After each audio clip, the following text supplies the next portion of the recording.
Hey everyone, welcome to the It's My Time show. I'm your host, David Andron, along with co-host James Gamble. And today we have a special guest, Claudio Rosano from the Global Scouting Bureau and head coach at Carnegie Mellon University. Welcome aboard, Claudio. Thank you for having me. Good to see both of you. James, David, thank you very much. Hey, Claudio, I got that Carnegie Mellon shirt on that you gave me years ago out of respect. And I'm sure we'll get to it. You're connected to that job, me getting that job as well. So thank you. Appreciate it.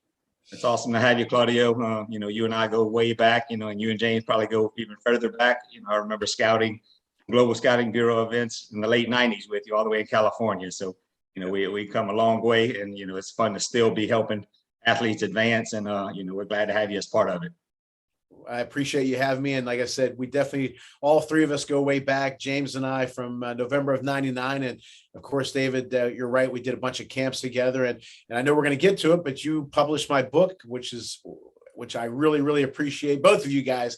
This will be a tough interview for me in a lot of ways, but I'm looking forward to it. Well, first off, let's talk a little bit about your college program. I know Carnegie Mellon's a high academic university, but you've been there a few years now, and tell us a little bit about it. I've been there 17 years. It's my 17th year. And before I got there, they had 4 coaches in 5 years. They were getting rid of coaches, a pretty good clip. And they hadn't had a winning season in damn near 40 years. So I was a little bit apprehensive of taking the job because I didn't want to get my head kicked in. I was doing my baseball. That's fine. I was obviously with James and the Global Scouting Bureau doing training and things like that. Excuse me. But then I decided to take the job, and it was one of the best things I've ever done. I've met so many great players, people, and we've had some great seasons. I'll give myself a tiny bit of credit, but you got to give the horses credit, the players credit. You can be the greatest coach in the world. If you don't have the players, you're not going to succeed. And I've had great people who are great players. And the program is going real well. We started a Hall of Fame. We have an awards ceremony. It's a long way from where it was. That's for sure. That's awesome. Hey, do you want to add anything? Well, I was saying we go way back. I like to throw in a couple of little stories here. Whenever I met Claudio, and this is what's made him successful. Claudio, you probably remember before you actually started, you probably called me I don't know, about 30,000 times. But what had happened is I didn't know him. And Claudio kept calling me and telling me what he could do and what he could do. And in life, look, I've met a lot of people, and a lot of people talk about what they can do or what they think they can do. And with Claudio, after so many phone calls, he thought he was always bugging me. What he was actually doing was showing me that this guy was committed and wanted to be a part of what we were doing. And after we did the first event that he helped set up, it was very successful. And from that day forward, we've worked together for the rest of our lives to this point. And it was, if more people would keep getting up instead of giving up, I think that's what he was, a drop of water that kept dropping over and over again. Because when he first called, it was the same call that I get from hundreds of people, thousands of people. And over time, that drop of water kept going. And what I've noticed with Claudio is, in everything that he does, he puts himself all the way in it. He goes in 100%. When he's committed, he's going to see it through. And so I've been very proud to watch him grow as a person, in working with us, the knowledge base that he had versus where it is today. Watching his shows, reading his books, really seeing some of the people that you've met, the Mario Andretti's, things like on the business side, but I also knew on a very personal side that, I was able to meet his father before his father had passed, and they were quality people that loved Claudio, and he's got a huge heart. And again, when he's committed, man, he will give up everything. There's nothing that he will not do to see success. And you can knock him down 20 times, he's going to get up 21. That's why I love him. We're thankful to have him, and we look forward to doing more with him in the future. Told you this was going to be tough for me. Absolutely. Like I said, I've been knowing you guys for years. I mean, James, you and I went to school together. But Claudio has been a big part of my life as well. And both of you have been just great influences, in my life.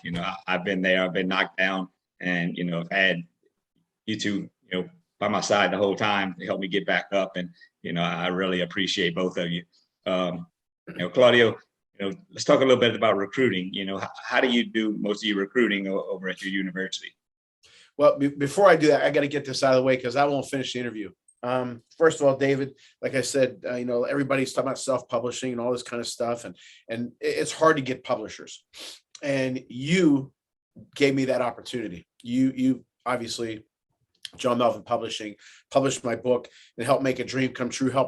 And I can never thank you enough for that. You've been nothing but wonderful with helping with the book, and the easiest person in the world to deal with. And I've told many people that are interested in writing books, including former boxing champion Donnie Lalonde and some other people, don't go to anybody else. Just go to David Andron, because number one, yeah, the publishing company is great, but you want to deal with great people, and that's you for sure.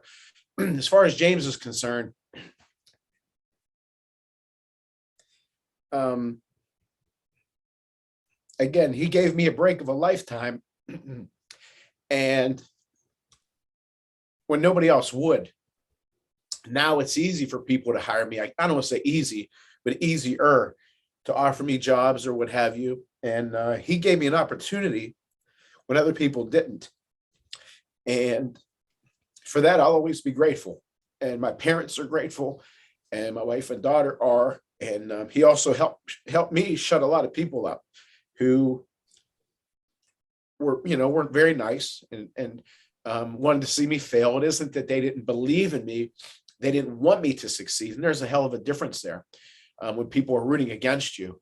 And James gave me an opportunity that nobody else did.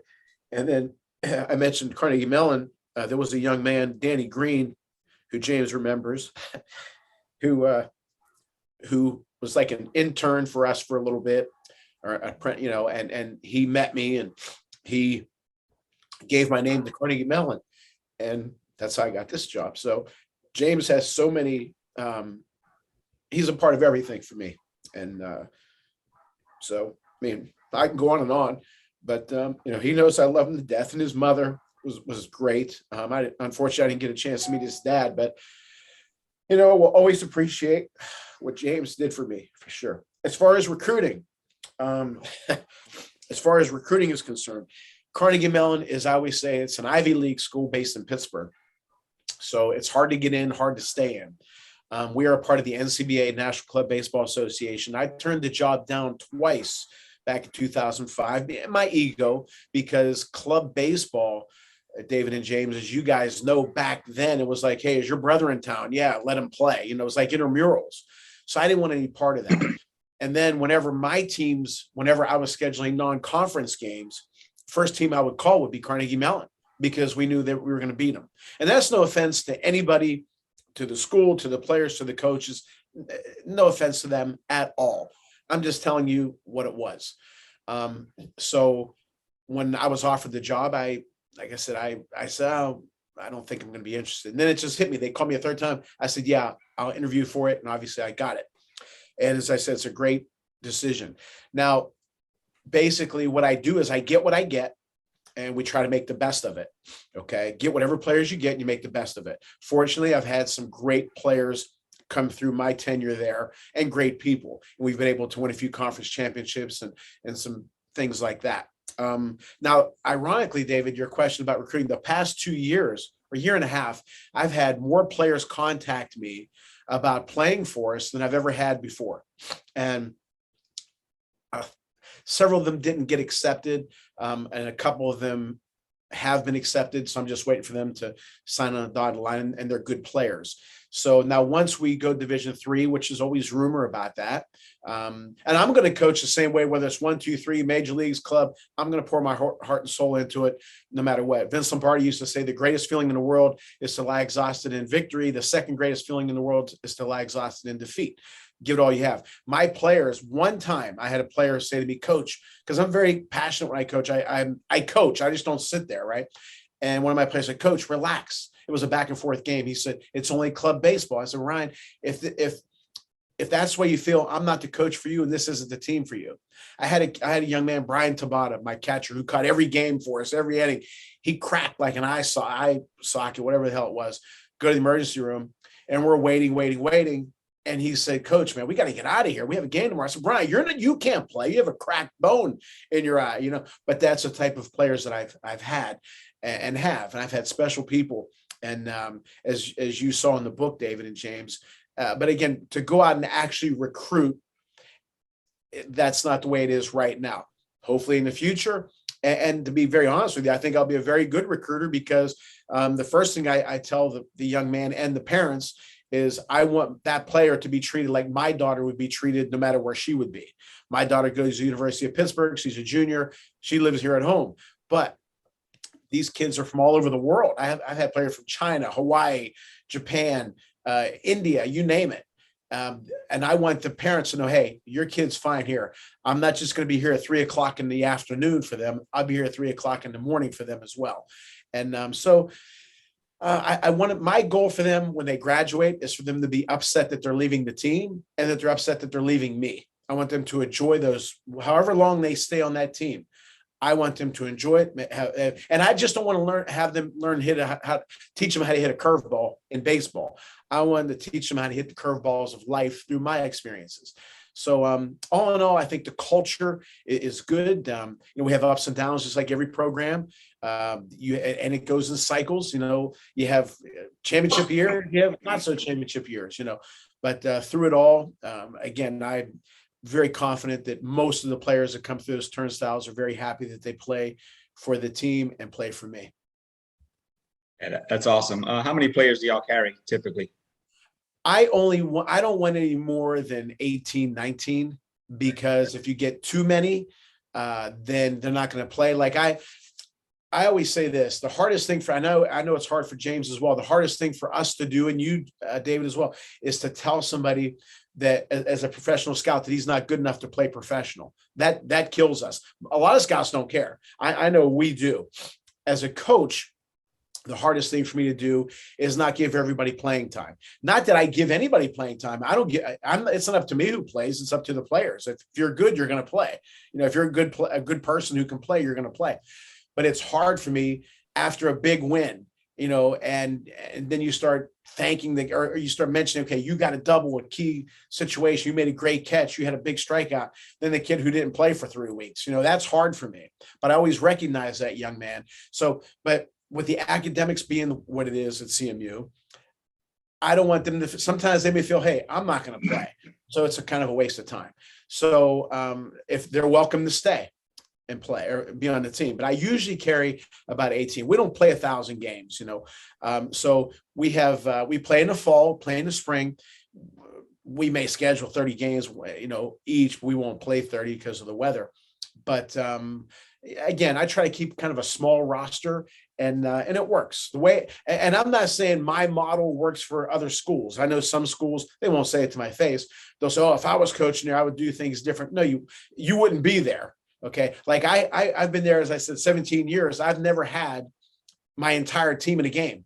I've never had my entire team, the entire roster at a practice. Well, if I start saying, okay, James, if you miss one more practice, you're out. David, you miss one game, you're out. Well, I'm not going to have a team. Our first playoff game ever at CMU history, we're playing at Ohio State at the field. And I believe we were playing Ohio State. And my cleanup hitter, great kid, great kid. My cleanup hitter, my starting left fielder. He said, "Coach, I can't make it to the game." And my order is your family, school, us. And nobody can ever say that I've gotten off of that lane. It's always been family, school, us. And I said, well, okay, if you can't, why can't you make it? He said, I got labs, I got tests to do. And my professor said, I can't miss. Okay, simple as that. And other coaches will say, well, then I would have kicked him off the team. Well, that's you.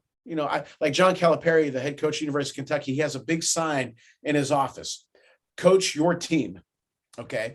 So I coach my team. How somebody else does their business, they do it. Global Scouting Bureau, James is obviously the head. He runs that organization, that business, that company the way he feels best. Some other company, if they don't like it, that's fine. Don't do it. If you want to run something differently, that's your business. Coach your team. I coach my team. I know the temperature of the water. I know what we can do, what we can't do. Matter of fact, even this year we went to Florida. We had 3 practices outside, not what you would call big practices. We didn't have anywhere to practice. Our hitting facility was torn down.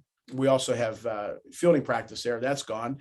We went to Florida, and on my YouTube channel, there was my speech was being taped. I said, we haven't been able to hit. So what? We haven't been able to throw bullpen, get your arms in shape. So what? We haven't been able to take much fielding practice. So what? We're not in cardio shape. So what? Go out and play. Show your heart, show your passion, give me everything you have and play. And we did. And we lost one game, not too well, not too good. We lost an extra inning game, got rained out the other one, and we won our last game, which was a very emotional game, and we won that. So our guys showed what they had. Not everything in life is going to be 1, 2, 3, 4, 5. It's going to be 1, 6, 10, 1. It's going to be up and down. So I make sure I tell my guys that. And our program, it's a good program. It's not sexy in the terms of we walk out of campus and have a beautiful facility to play on. Yeah, we have some beautiful facilities to play on. We have to drive maybe half hour, an hour sometimes. But as I say, you play the hand that's dealt. You can either bitch about it or you do it. So our guys do it. Claudio, well, one of the things you were just mentioning, and for anybody watching, some people don't know where Carnegie Mellon is. So when you're saying you weren't playing outdoors, tell them a little bit about where the school is and, just some of the weather conditions, probably starting in late November until about March or April. Yeah, well, we're in Pittsburgh, Pennsylvania, and basically the campus is kind of connected to the University of Pittsburgh. And again, in Pittsburgh, you're going to get weather from, you might get 55 degrees in November down to 22 and 4 inches of snow. And that kind of goes into the spring. For example, we've had 60, 70 degree weather one day. And then the day we were supposed to play, we had hail, okay, and rain. So that's just the way it is. I mean, there's nothing we can do about that.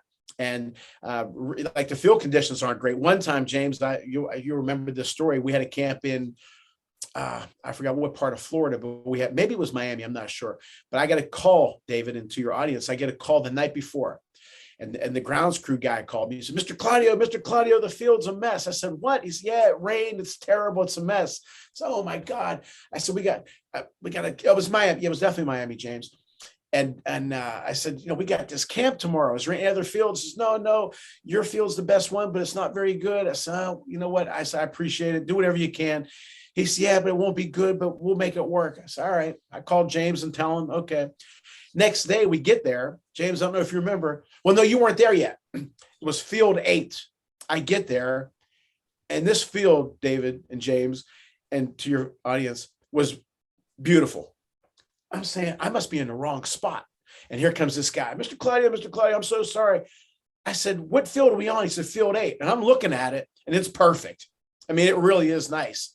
I said, you scared the hell out of me. What's wrong with this field? He goes, look at second base, has a little bit of a ridge and has a little bit of, I said, you ought to see the fields I have to deal with in Pittsburgh at this time of year. Okay. I mean, we got rocks. We got to get guys throwing rocks off the field. We have to throw kitty litter like I had to do yesterday or Saturday. Kitty litter, I had to work on it. Sometimes I work on it for 4 or 5 hours. I had to get a leaf blower, one of those big leaf blowers, blow the water off on Friday. Then hail came about an hour after I left. Then rain. Then I had to blow it again, throw kitty litter and some salt. Salt. Well, James knows I love salt. My answer to everything is salt. But I put salt on the ground. That damn thing's like a rock now. But anyway, we were able to play. But their standards in Florida, field wise, are a hell of a lot better than ours. But those are the conditions, that we have to deal with. We don't have a baseball field on campus at CMU, so we have to do a little traveling. But like I said, if you want to play, it works. Talk a little bit about your book, Claudio. Like you said, our publishing company, John Melville Publishing, did publish it. We get submissions all the time, and we're pretty picky with that aspect of it. We don't just publish anything that comes through. So we go through it. We have a group that, looks through it. And, your book was something that was very touching to me. And, as a scout, I watch a lot of coaches and players, at the college and the pro level. And, some of them destroy the mental side of the game because they don't know how to handle the players, from the mental aspect of it. And, your book, the title of it is Lead from the Heart Up, Not from the Neck Up. And first off, I love that title. But, just the way you manage not only the game, but manage each player's life is so important. And, it was a book that, I definitely want to be part of. I'm glad we were able to publish it and, really want to talk about it a little bit more today. Well, thank you. Thank you. Thank you for everything you did for the book too. First of all, the title, Lead from the Heart Up, Not the Neck Up, How to Create a Positive Winning Culture on the Field and in the Office, because it's not just for sports. Where I came up with the title was my mom, the Lead from the Heart Up. My mom always used to say, never speak from the neck up, speak from the heart up. In other words, care about what you're saying, mean what you say, and don't just be fake, about it. Never be fake. So actually care, mean what you say. So I kind of turned that around for the leadership aspect of it. And you know what, James mentioned Mario Andretti before, and I've been fortunate enough to be friends with and meet a lot of, named people. Okay. When I was interviewing Mario Andretti, I kept calling him Mr. And he stopped during the show and he said, Claudio, and he little upset. He said, Claudio, I call you Claudio, you call me Mario, right? So there's people who haven't accomplished anything anywhere near what that man has. You can't put their heads in a ballpark. Okay. And I've seen a lot of coaches that try to act a little big time or look, I'm extremely confident in what I can do, extremely confident in what I can do. But that doesn't make me immune to anything. For example, in 2011, a friend of mine who James met a couple of times, Eric Jackson Laurie, we were coming back from Rochester, New York, from a Boxing Hall of Fame event, which I used to fly to. This time we drove. On the way back, we got into an accident. The car spun around, slid thankfully down an embankment, and crashed, totaled the car. Nothing happened to us, but when that car was spinning, it didn't say, wait a minute. Eric is a successful attorney. Claudio works for the GSB, CMU, does this, that, and that. It doesn't matter. Okay. So I saw so many coaches. I'm not ripping on it. I'm just telling you what I saw with the arrogance, with the way they treat players, with the way they treat people. Okay. And I'm saying, who the hell are you? Okay. And so then what finally set it off was there was a young man that I'd never coached, but I knew I knew him, obviously. Big kid, 6'4", like a linebacker. And he said, Coach, can I come to your house and talk to you? I said, sure. So he comes over and he says, I love baseball, but I can't stand it anymore. Never forget that. I love baseball, but I can't stand it anymore. I said, why? He said, I don't like playing for who I'm playing for.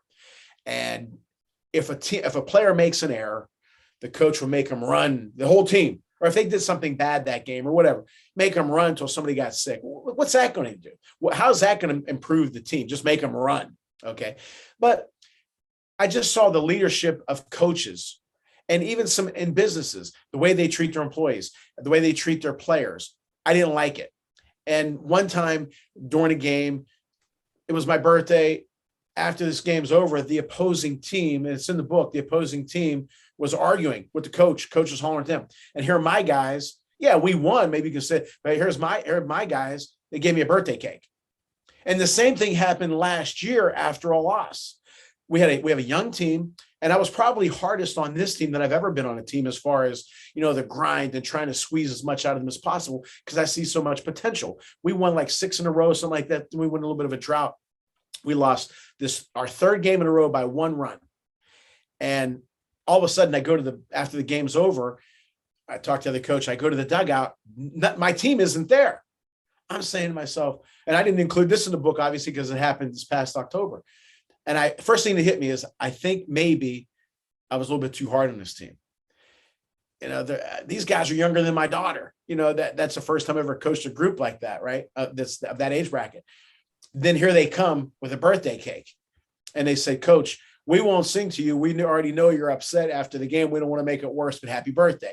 So again, why is it that they do that? 1993, which really the birth of this book kind of started. I was head coach at Community College Beaver County. I was 27 years old, I believe. It was a back and forth game. And at the end we win the game. At the end of the game, I'm drained as I always am. My players are hugging me and congratulating me. It was just a regular season game. And I remember going to the office and I couldn't get up to go take a shower. I was drained. But I said, why do these players like me? Why do they listen to me? Okay. And the first thing that hit me was I was approachable and they know that I care. And the theme of the book is from Dick Vermeil, the Super Bowl winning coach for the St. Louis Rams and now NFL Hall of Famer, who's also been a guest on my show. Great. Love Dick Vermeil. And he said, your players and really your people, they won't care how much you know till they know how much you care. And when they know that, they'll go through a wall for you. James, and again, I don't want to get into him again because I won't finish the interview. I know that he cares for me. when my dad was sick, okay, he came, and I'll never forget that. And if something was going on in my life, I know if I needed something, I know I can call James at 4 a.m. And Napoleon says it's easy to be a friend at 3. It's hard to find a friend at 3 a.m. And I know James is that friend, and I'm that way with him as well. And through the years, we've both had things happen. I'd like, like I said, he's been there for me. But my players know that it's not just about their numbers. And yeah, I'll get on him. It isn't like it's Pollyanna and everything's great. Yeah, do whatever you want. No, it's not that at all. I mean, I get mad at my players when it's needed. Like I said, you have to have a dial in. You have to be like a chameleon. When it's hot out, you wear a t-shirt and shorts. When it's cold out, you wear a jacket. Okay, you look like an idiot if you go outside in 95-degree weather wearing a ski cap and a sweats and a tank top. I mean, a hoodie. Okay, or a coat. You look dumb. Some of these coaches, and they do what they want to do. I'm coaching my team, and whoever wants to read my book, hopefully it assists them. But when it's time to pat a kid on the back, do it. When it's time to talk to him about maybe a girlfriend situation, do it. When it's time to get mad, do it. When it's time to teach, do it. It's that simple. But I know a lot of guys that this one guy in particular, I never forget, he wrote a post-game speech. I said, so he was writing feverishly on this notepad. I said, what are you doing? I'm writing a post-game speech. I said, you mean a pre-game speech? He looked at me. He said, I said a post-game speech. I said to myself, I was an assistant. So how the hell can you write a post-game speech when you don't know what happened? So he wrote down that the guys, they just wanted to wear the uniform. They just wanted to walk around campus, big man on campus, and kind of strut around. Hey, I'm on the baseball team. This ain't another thing. I don't care about anything else but that. Well, that game we lost because a guy tried to take an extra base. A pitcher begged to stay in one more inning. The outfielder tried to make the throw where he should hit the cut, try to throw. It was, I don't want to say over hustle, but you know what I mean. It was a hustle loss. It isn't they didn't give a damn, but what speech did he give? You guys don't care. And everybody's looking at each other like, what? So again, there's a lot of things out there that we see in person or we read about or we hear about. And so I decided to write that book. And also in the business world, I've seen and heard things. And so I decided, hey, I'm going to write my experiences, good and bad, mistakes that I made. Never treat anybody bad, but I made mistakes too. And how my players react to the way I am with them. And so far, I've gotten a lot of great feedback from a lot of business owners saying that they read it. And, so hopefully it has impact. Jim Valvano, who was a friend of mine, who I love Jim Valvano, he used to say his favorite word in the English dictionary was the word impact. And he has so much impact on zillions of people. And I just wanted to have impact on whoever hears me or reads my book. Well, I was going to say, Claudio, one of the things that I like the most, and you might want to touch on it because I think it transcends from the sports world to the business world to personal life. You have a section about huddle up. Yeah. Well, if you're a baseball player, you don't always hear that term, but I know it's something that you've personally used. And for me, I've been able to read that, understand it. And there's times in life when you need to call a little huddle, get everybody together. Sometimes it's to slow things down a little bit, sometimes to give encouragement. So I think that goes not just in a sports world, but it also goes in family life. You have a wife and kids and life gets really fast. And in businesses, things take off. So maybe you could touch on that just a little bit, because that was one of my favorite sections. So. Thank you. Yeah, the huddle up is basically adjustment time, halftime. We don't have halftime in baseball, so you have to kind of make your own halftime. So I'll huddle up. Hey, this pitcher's throwing whatever. He's starting you guys off with off-speed pitches, or the catcher isn't going to throw you out. Whatever adjustments we have to make, or the outfield's playing way in or playing back, or the pitcher's throwing everything outside. Whatever. It's a quick assessment of what's happened thus far and what we have to do to adjust to combat that, to beat that. But really in life, sometimes we have to huddle up and say, okay, this is what's going on. This is going on with our finances. This is what we have to come up with, and we have to spend. We have to do this or that. And it's basically just communicating at the end of the day. It's just, people sometimes are afraid to communicate, which I don't know why. That is so important in every aspect of life, be it in business, sports, with your family. Tell them what's going on. So again, the other day, our guys were taking the first pitch. And I'm not a big believer in that. So, guy, they're throwing the ball down the middle. Go up and hack away. Okay, let's go hack away. Or you guys aren't getting enough of a lead at first base. This guy has a long stretch. He doesn't have the quick step to home. He's got a long, pumping. Let's steal on him, okay? Or the one kid was kind of rocking like this, which we really haven't had time to work on base stealing too much just yet this year. Rocking like this. Well, sometimes the pitcher would be on his way home. He'd be leaning towards first. Let's fix it. Let's huddle up. So that's my time. And as soon as they get off the field on defense, is to talk about what we need to fix. And again, I think that's very important. But in the book, I used it for kind of a recap of that chapter. Whatever the story was or whatever those stories were, just kind of a recap and my opinion on how to deal with those type circumstances on the field and off. Absolutely. The key to success in baseball, any sport really, is getting the best out of your player, getting the most that you possibly can, helping them reach their full potential, and sometimes play above that level. And, I see a lot of coaches that they go out and recruit and they don't develop, they don't do the huddle ups, they don't coach the kids up, when they need to be. So either those players stay on the same level or they die off. Power of positivity is so important. Power of, good leadership is so important. That's why I love your book, because it talks about all of those things.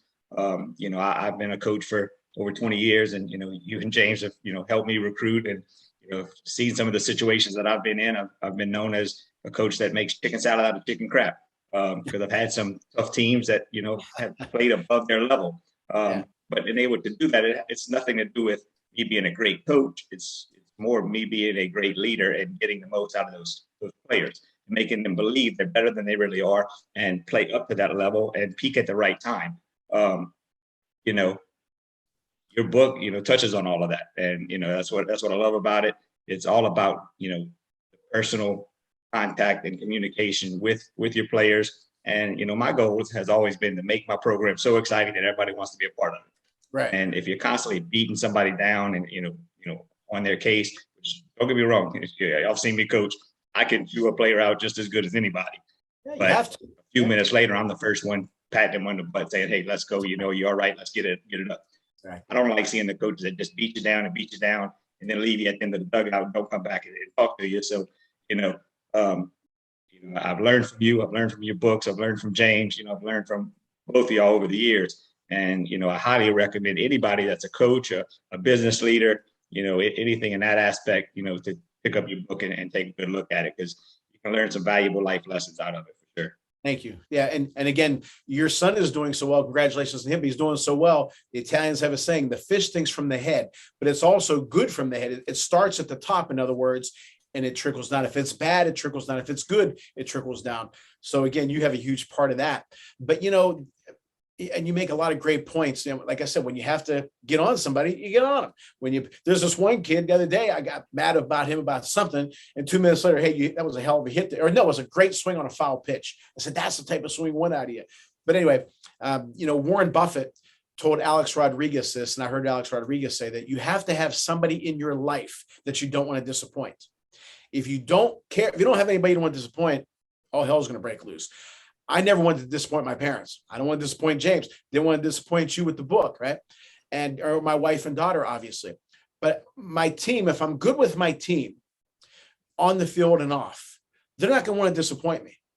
Okay. And that's the way it's been. I mean, they don't want to, if they like me, which again, most of them do. And I think it's important. Remember the old saying, I don't care if they like me as long as they respect me.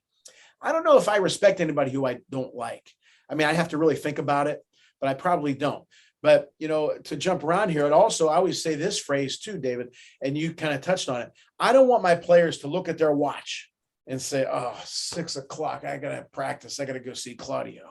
I don't want that. Nor do I want to say, oh man, I got practice pretty soon. I got to go see that kid. He's got to come to practice.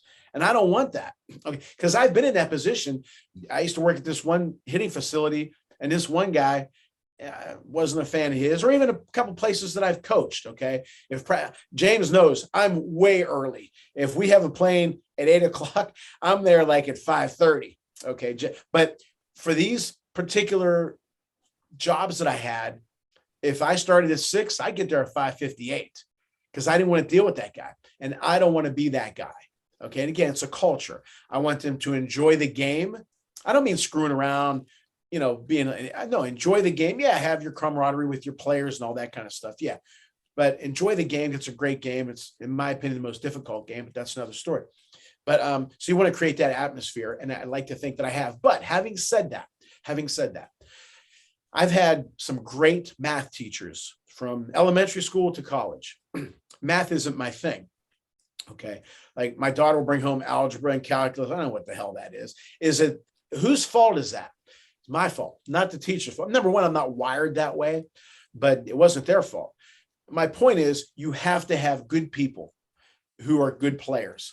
That's what or good employees that are good at what they do, but they're also good people. If you have bad people, they can be great at what they do, but it's going to be a pain. I had a speaking engagement about a month ago for a pretty big company here. And long story short, the managers were great people. They really wanted to make it a great atmosphere for those employees. But the employees just kind of whatever.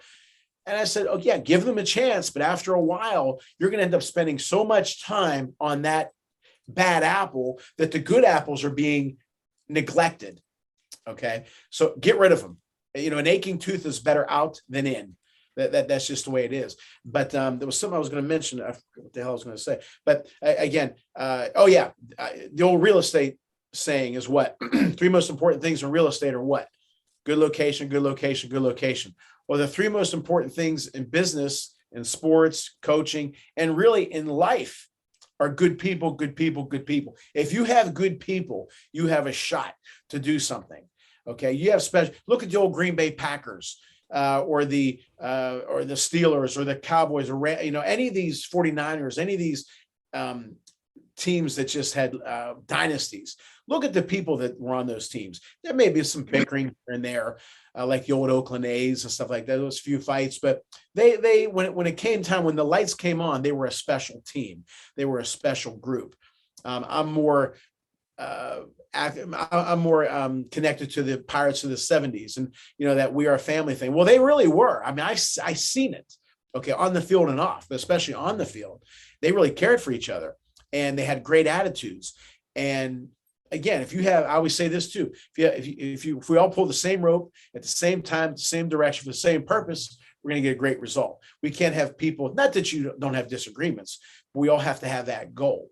And when you do that, that's your job as a leader. And you mentioned, about picking people up. Again, it goes to not lying to them, doing everything you can to make them better on the field and off. And a lot of guys want that player already, done and made and finished product. Well, he's going to need some adjustments. He's going to need some work. He's going to need some help. Maybe these coaches can't do it. I don't know. Maybe that's why they bitch and scream and moan, because they really can't fix that player. I mean, I've seen a lot of them that can't. And I'm not here to rip on coaches, but James and I, and you and I, David, we've talked off camera about the way, baseball is going. But that's another thing. But again, my job is to make them better on the field and off. And I do everything I can to do that. But they have to allow me. They have to listen to me, not just hear me. They have to listen to me. And they do. That's why I said I use the math teacher reference. You want to give me some credit? Terrific. Give my players credit. James I won an award a few years ago. The first thing I said was, if you ever see a turtle on top of a fence post, he didn't get there alone. How did I get that award? Was it me? I'm such a wonderful guy. No, I had great parents. I had a lot of prayers. Thank God. I had great parents who loved me and supported me and who gave me the opportunity to go after my dreams. James, who gave me the opportunity to accomplish my dreams. But at that award, if my players didn't give a damn about me or didn't care or didn't listen to me or weren't any good or weren't good people, I wouldn't have been standing on that podium. I'd like to think I'm a good coach. We've had bad seasons too. Why is it all of a sudden we had a great couple of years there in succession? Because I had great players. Instead of me giving a signal like this, right? I was doing like this sometimes, right? So it's a hell of a lot easier to give a steal signal when that guy's a burner and he's going to make it. You don't have to say a prayer afterwards. So again, you need I don't care if you're a great CEO, Jack Welch or Welsh, yeah, or Lee Iacocca years ago, or whatever leader, you have to have the players, the people, the employees to move that needle, to accomplish things, to do things. Everybody has a role. Right. And, one of the toughest things in our job and our profession as a coach and as a scout is the brutal honesty that you have to give. And a lot of these coaches, they don't want to be honest with their players. They try to sugarcoat things, or they just won't tell them anything at all because they don't want to hurt anybody's feelings. James and I are writing a book right now together called The SWOT Analysis of Student Athletes. And that's giving the athletes the opportunity to self-evaluate themselves and really look in the mirror and understand what they really have. There's so many parents and, coaches that sugarcoat things. And, we talk about my son, yes, my son's having a great career, but at the same time, he has to look in the mirror. He's at a Division I baseball program now. It's not junior college. He's got to battle with, compete with other people, as good as him, better than him. And, they rotate in and out. And, sometimes he gets upset because he's not getting the playing time he thinks, but, you gotta look in the mirror and say, hey, look, I'm in a different level now. We can't sugarcoat it. He's got to go out there and bust his tail every day. And, a lot of players can't do that. A lot of parents can't understand that. And a lot of coaches don't know how to explain that. So, James, I'll let you talk a little bit more about the book that we have coming up. But I mean, it's going to be another, important piece of, important tool for coaches and players and parents to actually read.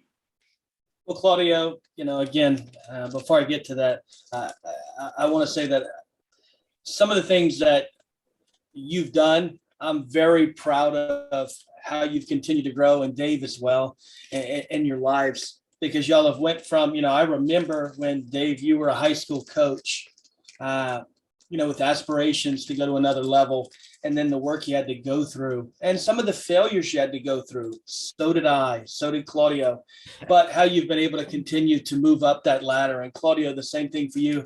One of the books that we're writing on the SWOT analysis is trying to make people accountable.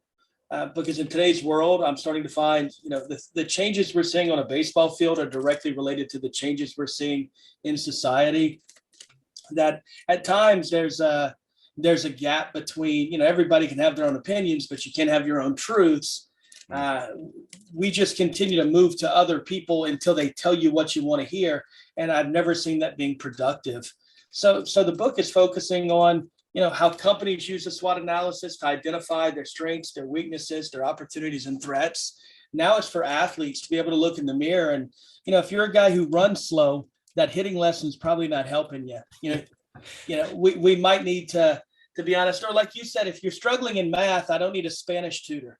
Okay. These things don't make sense, but if you'll just watch a little bit, I see it going on daily. People don't want to address the weaknesses because it hurts. I'm sitting here with you guys. Yes, I'm self-conscious. I know I have a lisp. I work on it, but I know I have one.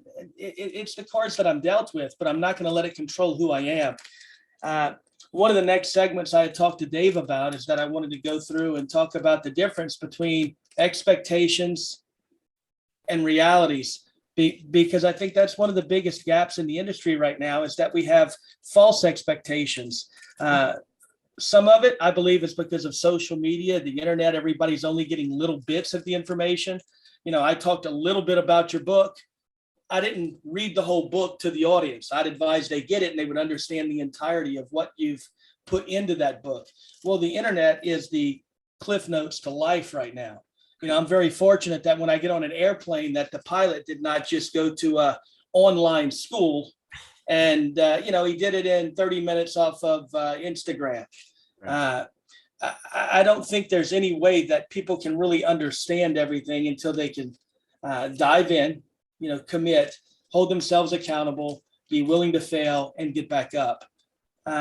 So hopefully, Dave, we'll go through a section in the future where we really spell out the difference between the expectations that a lot of players are having. Claudia, you know it as well. I mean, I looked the other day, there's over 1,500 players in the portal right now. We're in the month of April. Okay, so we've created a culture, and I say we created it because this comes in the sports world, like from travel baseball. Rather than a player playing second base because there's another player that they feel is better, that parent will pull the player and two other ones and start their own team. Now he's a shortstop. So everybody's a CEO, everybody's a general manager and manager at a young age. So when that kid gets to high school and the coach has to pick one shortstop and it happens not to be that son, then all these parents get together. They're going to the principals. They're trying to get the guy fired simply because they can't handle truth. At the end of the day, that coach, it's his opinion. Okay. But it's not just a one-time thing. It's what you do in practice, how you carry yourself. And this is his job. And I tell athletes all the time, if you don't like the way people are coaching, go get your degree, go become a coach and change it. You have that opportunity to do it. Go lead people. So hopefully we'll get more into that, Dave, one of the next sections that we do or segments that we do. But I just wanted to take a minute just to say how proud I am of you, Claudio. I know your parents would have been very proud. Linda would have been taking you on a walk down by the creek. And I was blessed with the opportunity to get to know his father before he had passed many, many years ago. And Dave, watching you go from a high school coach, and there's nothing wrong. I have lots of friends that are high school coaches, but the amount that you've continued to learn, the only way you learned it is going through some things. That experience is invaluable. And that's why the relationships are really important, because now you can give back to other coaches who, when you were a high school coach, you thought you knew everything until you started going through it. And then you learn more. And that's how we continue to learn, is we have to push the envelope. So again, thank you guys both for having me on today. And I've been very proud of both of you, and I look forward to doing more with you in the future. I got to say a few things, though, about what you guys are talking about, if you don't mind, David and James. James, I remember he used to say this at every single trial camp we had. We're going to give you an honest evaluation and a good evaluation, because we were very good at giving evaluations. And Dave, you were there, and he said, but I hope you go to another camp and somebody picks you up and you said, man, the Global Scouting Bureau and those guys were all wrong. James wasn't one of those guys who enjoyed saying, you weren't good enough to go to the next level. I hope you prove me wrong and never forget that. So I'm gonna jump around here. Another thing, I remember the first time we physically met, because as James said, I bombarded him with contacts until he called me in January of 2021. And but we physically met in May of 2000, not 2001. And so we met. And anyway, he said that he wanted to be Santa Claus to people. And he certainly, how many people do you hear saying that? And David, too, he has helped so many people, some deserving, some not so deserving, but that's another story as well. And he's always a giver, give, James. And so I've kind of taken that with I've never labeled it that way, because I want that to be James's quote, but I too want to help as many people as I can. And so many people can, if they're smart and good enough people, say, hey, we're linked to James Gamble and the Global Scouting Bureau and to David Andron. And as far as what James said again about my parents, you have to understand, so why I got so emotional before is because I live in the same house I grew up in, about 10 feet from where I'm sitting here now. My dad used to go to Italy every 5 minutes, and he got sick. Long story short, he couldn't leave past our hedges for quite a while. And he got better and he was good. And he gave us a life, provided for us beyond. I can't say one bad thing about my mom and dad in any fashion. But my uncle took me to my first Pirate game, August 19th, 1973. I was 8 years old. And I never cared about baseball, didn't know anything about baseball, zero. Went to that game. Long story short, I knew what I wanted to do that day when I went onto the field by myself, into the locker rooms with all those players in the field by myself, and look at that scoreboard. And I still remember it like it was yesterday. And I came home, and 10 feet from where I'm sitting, my dad said, "Did you have a good time?" I said, "I did, but I know what I'm going to do it the rest of my life." And he said, "What's that?" I just said, "I want to be in professional baseball." I didn't know what the hell it was, but I knew I wanted to be in that atmosphere. And my mom, she said, "If that's what you want to do, then me and your dad will do everything we can to make your dreams come true." And, I was climbing pretty quick. Then you go down, climb down. And again, people just busting your chops and being mean about it. Or even some people that I worked for made it a little bit harder than it had to be. And there's some stories in the book about that. And it was already hard. There's no straight line to it, as you guys know. There's a lot of jagged roads and everything. But James, Gail Sayers used to say, all I need is 17 inches. You give me 17 inches and I'll run to daylight. I just needed one guy to believe in me. Yeah, I had a high school career and a college career and all that, but that wasn't the dream or the goal. And James gave me that opportunity. And, thank God things went the way they did. And a bunch of other things stemmed from it, be it podcasts or TV shows or whatever the case is. But like I said, I get emotional because, again, James gave me the opportunity. And I'll say this too. I'll be very personal with you. There was this one relative who I cared for a lot, and he just always just busted my chops constantly about baseball, and I wasn't going to make it. And there was a couple of them. You're gonna be a flop. You're a failure. Time to quit baseball. Grow up and be a man. Be realistic. It's a pipe dream. Every damn time we see them, and my parents would stick up for me like you won't believe, but it would still hurt me, right? Well, in April, there was a time where I really got, and I never fought back. And Jay, I don't take anything off anybody, but I took it from a couple of relatives, like an idiot that I was. Well, this one time on my porch, feet from where I'm at, David, this guy started with me. And I lost it. And and James, I know when James gets mad, I tease him, but he gets mad from like here, not just the heart up. James, it comes, and that was me and I thought of James too, because I just erupted. It was like, 54 years of hell or 52 years of the BS and the hell that you put, I just lost it. And then I told him all of my accomplishments, right? And after I cussed him out and hung up on him, never spoke to him again, I went in my backyard and I called James up and I was in tears. And James first said, "What's wrong?" And God knows what the hell he thought. And I told him, I just said, "Thank you." And I thanked him, and I thank him all the time, because again, if he didn't give me that, you can be, what do they say? The tree falls in the forest. So if nobody's there to hear it, doesn't make a sound. You can be the greatest singer, greatest boxer, greatest baseball. It doesn't matter. If somebody doesn't give you the opportunity to display your goods, your talents, or whatever, who cares? James gave me the opportunity. And then from there, all these other things came. And that's why I say he's connected to everything. And he knows I love him. To me, he's a brother, a true brother. And like I said, David, you give me the opportunity. You did my show. We're talking about your book, and you here, Claudio, I own a publishing company. I said, I didn't know that, David. And then, you obviously published my book, and I appreciate it more than you know. And just to see that those three names on my book, JMP, it's not, and no offense to anybody who publishes their book in any way, self-publishing, that's all great. But for me to be able to say, "Oh yeah, I'm published by John Melvin Publishing," it gives me a little bit more bounce in my step. So again, I appreciate you guys more than you know. The only bad thing about both of you is that you guys we don't live close to each other, but we've had a lot of fun.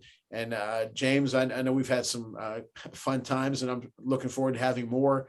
And I'm just thinking of some of the things that we've encountered over the years. I'm actually impressed you haven't taken a power nap while we've done this show. Well, let me tell you something. Now, here's how not to impress the guy who just hired you. Get to Atlanta. James picks me up. Yeah. We're going to the hotel. And I don't know why I always leave the window a little bit open, right? But then James is talking about and I fall asleep. He wasn't. Yeah. I just fall asleep all the time. That's just me. I'm not narcoleptic or anything like that. I just fall asleep. And James says, "Damn, I've been talking here for." And then I have an ability. Don't ask me how or why. That where I leave off, I can sleep for about 20 minutes, and I'll go back to where I was. Oh yeah. And I got to say something. James sent me a thing here. It's a certificate of appreciation. He's right next to Mario Andretti there. All this stuff. That's one of my most prized things, because James sent it to me out of the blue. But we've had a lot of fun, a lot of good times at different winter meetings. There was one guy who worked for us. He used to sleep with his eyes open. Oh yeah.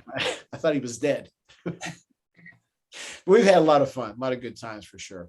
Well, I look forward to some more, guys. Me too. Absolutely, guys. I thank y'all for both for being on, and I'm grateful. And I'll have you guys on my show to promote your new book too. Sure.